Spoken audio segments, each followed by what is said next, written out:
Radhe Radhe everyone. तो आज की इस वीडियो में संतान सप्तमी व्रत में जो पूजा होती है उसकी बहुत ही सरल विधि बताऊंगी। तो यह व्रत भाद्र मास के शुक्ल पक्ष में आने वाली सप्तमी को मनाया जाता है। यह व्रत जिनकी संतान होती है वो करते हैं और जिनके पास नहीं होती वो संतान को पाने के लिए करते हैं। तो सबसे पहले हम एक चौकी पर लाल कपड़ा बिछा लेंगे, फिर हम फूल का स्थान देंगे। इसमें शिव परिवार की पूजा की जाती है। तो आपके पास फ़ोटो ना हो तो आप मिट्टी के शिवलिंग भी बनाकर उनका पूजन कर सकते हैं।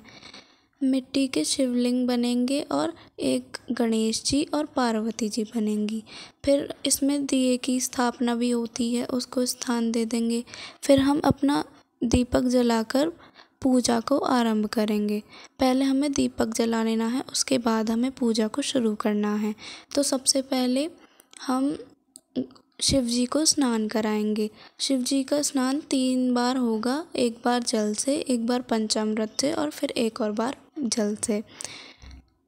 पंचामृत बनाकर हम फिर जल से स्नान करा देंगे। फिर हम सबको वस्त्र रूपी कलावा चढ़ा देंगे।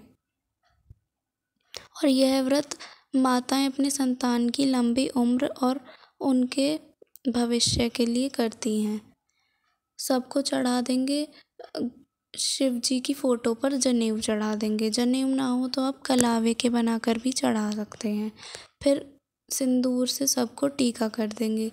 शिव जी का टीका चंदन से होगा और गणेश जी को टीका सिंदूर से होगा और पार्वती जी को भी सिंदूर से ही करना है।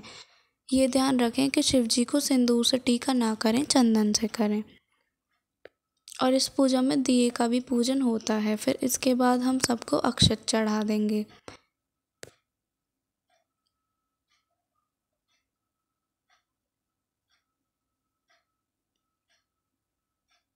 धूप घास चढ़ा देंगे। इस पूजा में धूप घास चढ़ाना बहुत ही अच्छा माना गया है और ज़रूरी भी। तो सबको धूप घास चढ़ा देंगे। बेलपत्र चढ़ा देंगे। बेलपत्थर पर रोली और चंदन के टीके लगा देंगे। फिर सबको पुष्प चढ़ा देंगे।